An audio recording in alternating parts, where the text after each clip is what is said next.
everyone, this is Karen. Hey everybody, this is Shane. Today we're looking at part 2 of Secret Designs, Royal Privileges, and Other Fascinating Passport Facts. And the vocabulary words are additional. Additional. There is an additional fee for luggage over 10 kilograms. Regarding. See me in my office later if you have questions regarding today's lesson. Restore. Janet hoped to restore her 100-year-old house to its original condition. Occupation. On the form is a space to fill in your occupation. Normal. Bruce had a normal day at work that was free from any surprises. Oh, sounds nice. I know. Okay, so we're talking about other interesting passport facts. Right, and so we were saying that pretty much everybody needs a passport if you want to go from your country into another country. What? Well, really? There's an exception to the rule? Yeah, except for the Queen of United Kingdom. Oh, so the Queen of the United Kingdom doesn't need that. Oh, because she's the one who issues these things, so it's silly for her to issue one to herself. Yes, so she doesn't need a passport. That's pretty interesting. Okay, so how about other interesting facts? Well, actually, it's not just living people who need passports sometimes. So King Ramses II, his body had been damaged in Egypt, and they wanted to send him away from Egypt to restore the body. But in order to leave Egypt, you still need a passport. All living or dead people. Really? Yeah, so he really had to put the paperwork there, and even under his occupation, like what was his job? It was the king. Yeah, it just said king and then in brackets, deceased. Deceased, dead. That means dead. Pretty interesting. Wow. And then I heard there's some special design in the Canadian passport. That I really didn't know until I read today's article. Apparently that there was like a special colored design. If you hold the passport under a UV lamp, you can see like colorful designs, but it's invisible. You cannot see it under normal light. Right. So cool. So different countries, some countries have little special secrets in their passports too. Oh, you Canadians. Okay, let's learn more about passports. All right. Enjoy. Secret Designs, Royal Privileges, and Other Fascinating Passport Facts. Passports give people access to the world.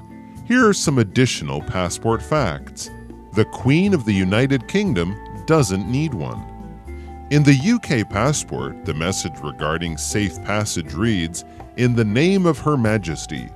As such, it would be silly for the Queen herself to have to carry one, wouldn't it? All other members of the royal family do, however, require a passport to travel.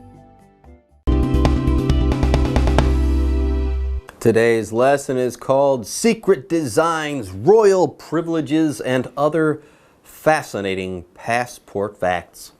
Part 2.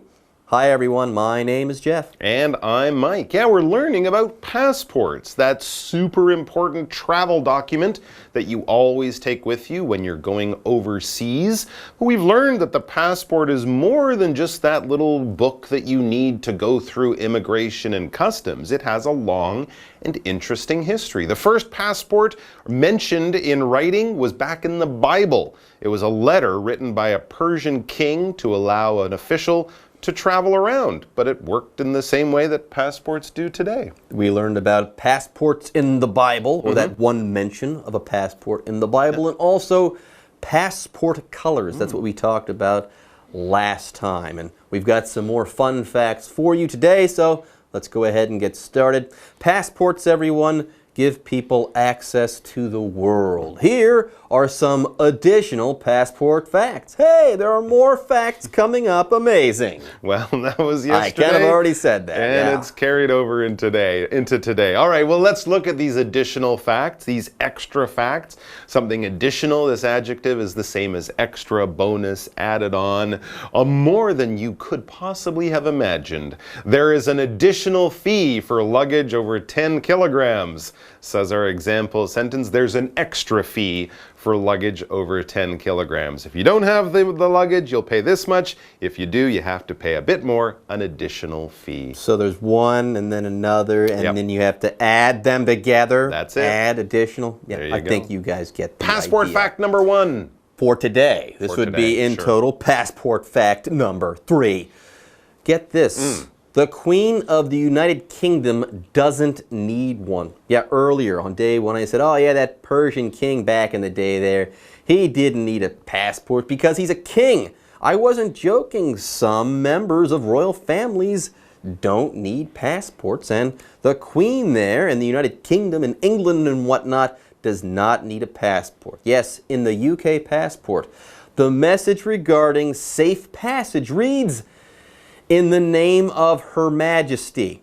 Well, the Queen is Her Majesty herself, so needing a passport, it doesn't really apply to her. That's a good point. She is the Majesty, the Her Majesty in the passport there. Anyways, here it says, the message regarding safe passage. What does this word regarding mean? It means related to or having to do with. So here we've got a message.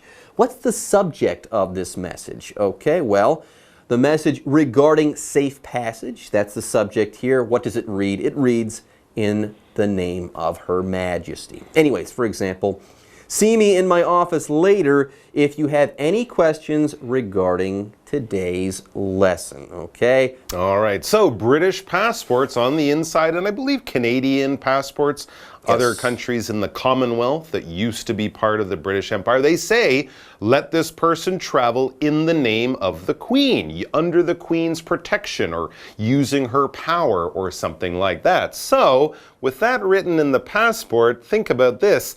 As such, with that being true, it would be silly for the Queen herself to have to carry one, wouldn't it? Allow me to come into your country because of me.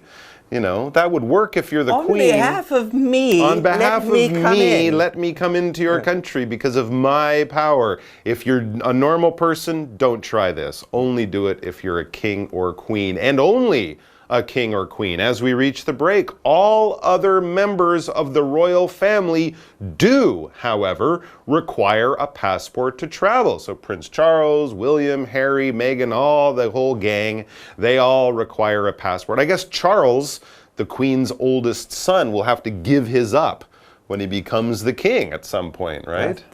I don't think that'll be a big deal for him. He'll just cut it in half and there you go.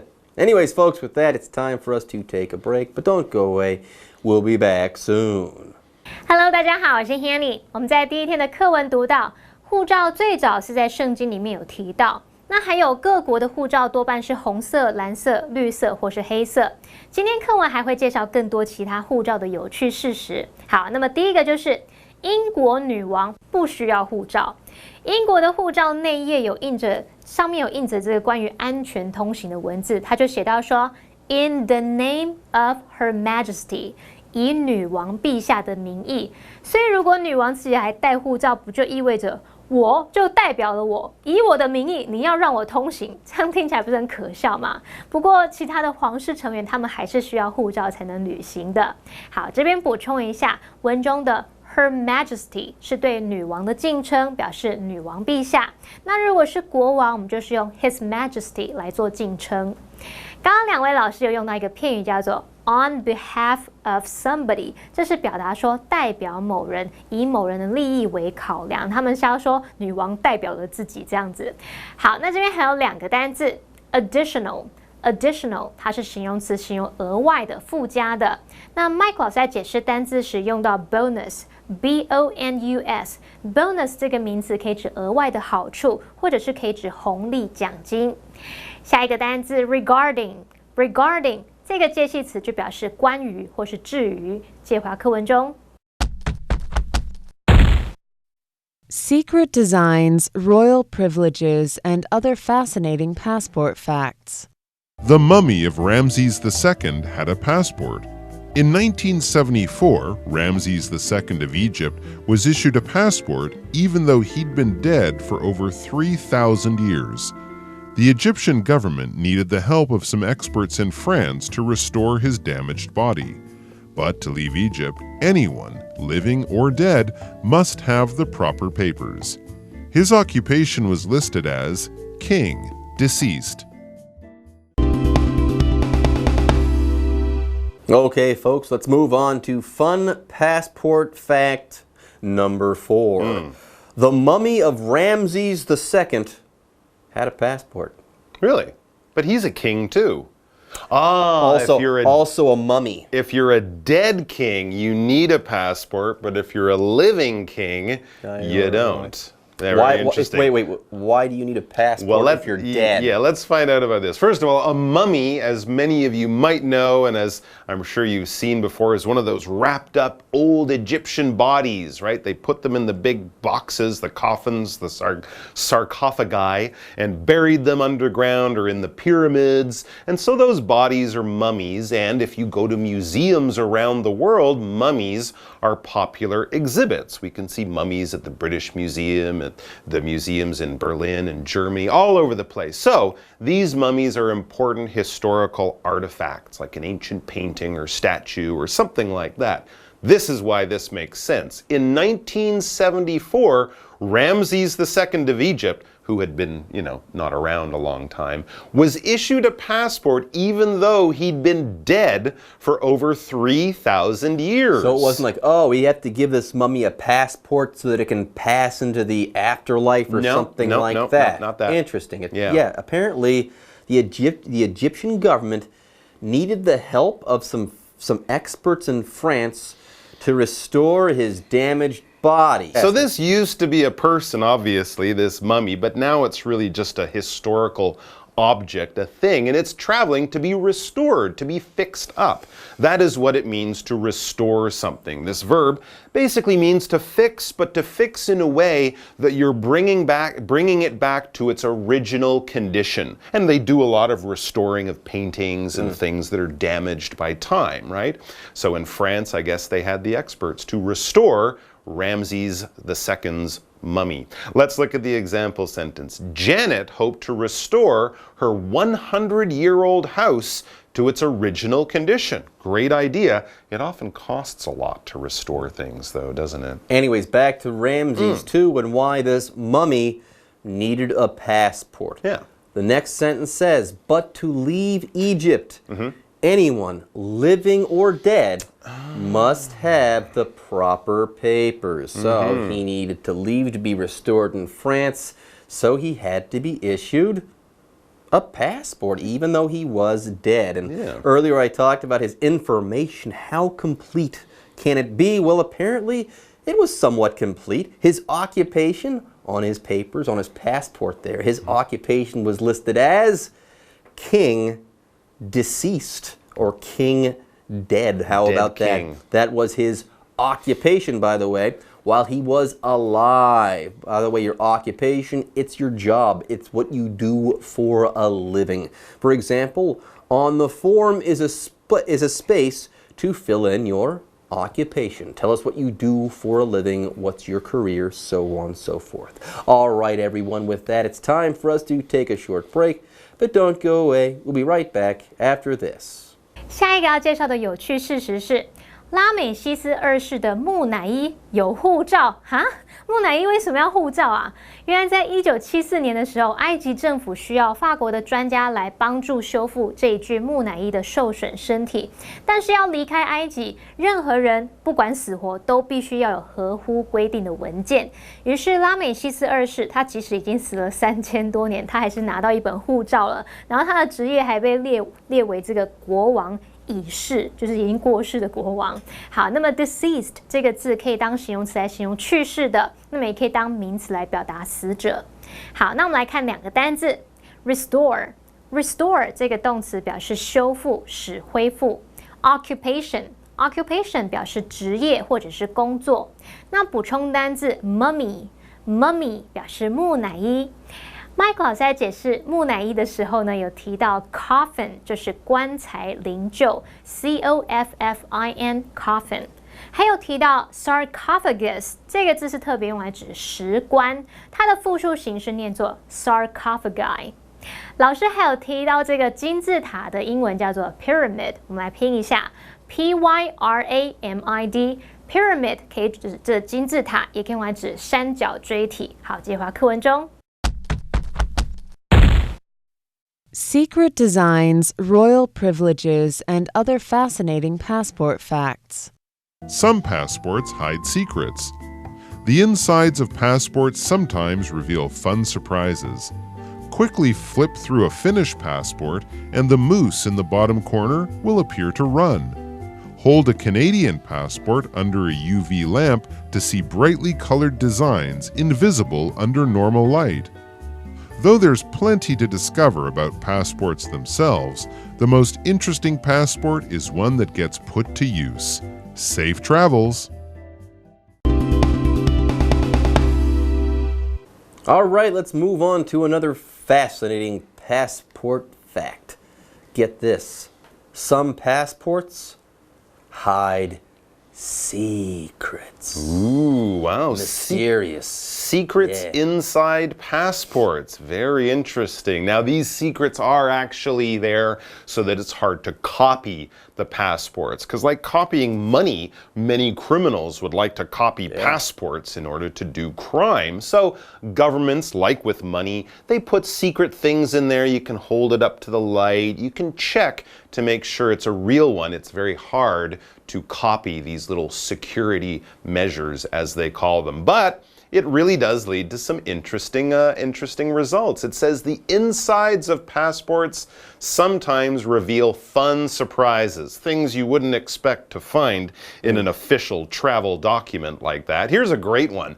Quickly flip through a Finnish passport, and the moose in the bottom corner will appear to run. Oh, it's one of those little flip book cartoons that you used to make as a kid. It's a cute secret, not a mysterious secret, but still pretty and good. Hard to copy. And hard to copy. Each page is different. And there's more. Let's talk about another one of these secrets on passports. Hold a Canadian passport under a UV lamp to see brightly colored designs invisible under normal light. Really? Do you have a UV lamp? I have a Canadian passport. I do not have a UV lamp. I've never wanted a UV lamp more in my life, but I don't know where to find one. Anyways, so yeah, here's another security measure. You use a special kind of light, and you see these amazing colored designs on a Canadian passport. But if you just look under normal light, like light from a normal lamp or outside in the sun, it won't work. Normal, this adjective means usual, common, something that's very regular, something that won't make you go, oh, what's that? No, because you see it every day. It's something very common, like normal light. Sunlight is very normal. UV light is a little special. You need a special lamp for that. For example, Bruce had a normal day at work that was free from any surprises. Anyways, let's wrap things up. Though there's plenty to discover about passports themselves, the most interesting passport is one that gets put to use. Use your passport. Otherwise, what's the point of having one? Anyways, safe travels, everyone. Bon voyage. All right, everyone, that's the end of our article, but we still have the what do you think question to ask and then answer. Hey, Mike. Yes. Which of the passport facts did you find especially interesting? The moose. The Finnish moose running on the passport in a little cartoon. It just makes me want to go out and find a Finn. I don't know any Finns as far as I know. You don't know any Finnish people? People from Finland are Finns. I don't really know any, but I'm going to go make some Finnish friends. Well, you do that. Or just steal their passport. Don't do that. Don't do that. No. All right, folks, with that, our lesson is now in the books, and it's time for us to say bye-bye. Take care. 我们来看第3个有趣事实，有些护照藏着秘密哦，它的内页会有一些惊喜。像芬兰的护照，如果你迅速的翻阅它，会发现底下角落的驼鹿像是在奔跑一样。好，文中用到 moose 这个名词就表示驼鹿，那么 flip 这个动词则是指迅速翻动或是翻转。同学们有没有看过那种手翻书？它有很多张那种连续动作的漫画图片，然后当你这样翻动小册子的时候，那个图像就好像动了起来，好像漫画一样。那这种手翻书呢，就叫做 flip book。好，那至于加拿大的护照呢，如果你特别用紫外线灯来照，可以看到亮色的设计图案哦。那这在普通光线下是看不到的。那么单字 normal 就是形容普通的、平常的或是正常的。另外文中用到 UV lamp。UV lamp 是指紫外线灯，这个 UV 就是 ultraviolet 紫外线的缩写。好，那么以上是今天的讲解，同学们别走开，马上回来哦。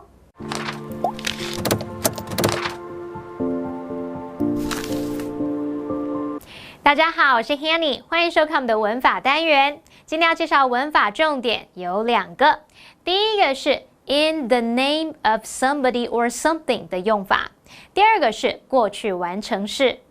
好，我们先来学 in the name of somebody or something 的用法。这个片语 in the name of 加某人或某事物，也可以把它写成 in somebody's name 或是 in something's name 来表达以什么样的名义或是在什么什么的名下。我们来看2个例句。It's wrong to harm others in the name of religion. 以宗教名义去伤害他人是不对的事情哦。Their house and cars are in his wife's name. 他们的房子和车子都是登记在他太太的名下。好，那最后我们来学过去完成式。过去完成式 had 加过去分词，是用来表达比过去时间更早之前的另一个时间点。它常常会搭配过去简单式来表达2个动作或者是事件发生的先后。先发生的是用过去完成式，后发生的用过去简单式。举例来说 ，The children had fallen asleep before he got home. 在他到家之前，孩子们已经睡着了。孩子们睡着是先发生的事情，所以我们用过去完成式 had fallen。那么他到家是后发生的事，所以用过去简单式 got。好，那么以上是今天的重点整理，我们下次见喽，拜拜。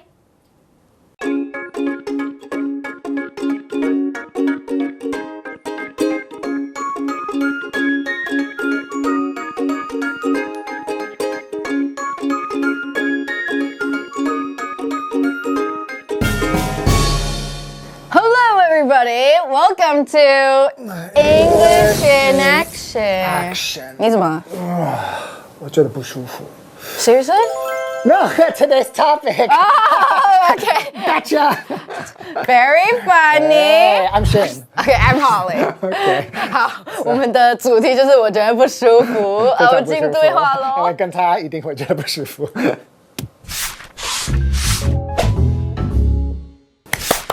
I can't wait for our date tonight. Actually, I don't think I can go. I'm feeling under the weather. You're always feeling under the weather. If you want to break up, then just break up with me. OK, 所以我很不舒服，我可以说 I'm feeling uncomfortable 吗 ？Yeah， 就是我觉得这个就是还蛮常会见的，就是台湾人会说I'm feeling uncomfortable。可是其实我们真的很少会这样讲。I'm feeling uncomfortable， 感觉是感情上，或者是OK， 所以情绪，比如说今天你讲了一句话，让人家觉得 You're stupid. OK，I'm feeling uncomfortable. Right？ 对，这就是你可能感情被受伤了，所以你觉得不舒服的那一种不舒服，不是身体上的不舒服。对，如果是身体上的话，你就可以说 I'm feeling under the weather. OK，under the weather 就是真的是身体生理上的不舒服。感觉只是天气，只是把你就是整个弄得很昏昏沉沉。不是吧？而且比较直接，也不会变僵尸啊。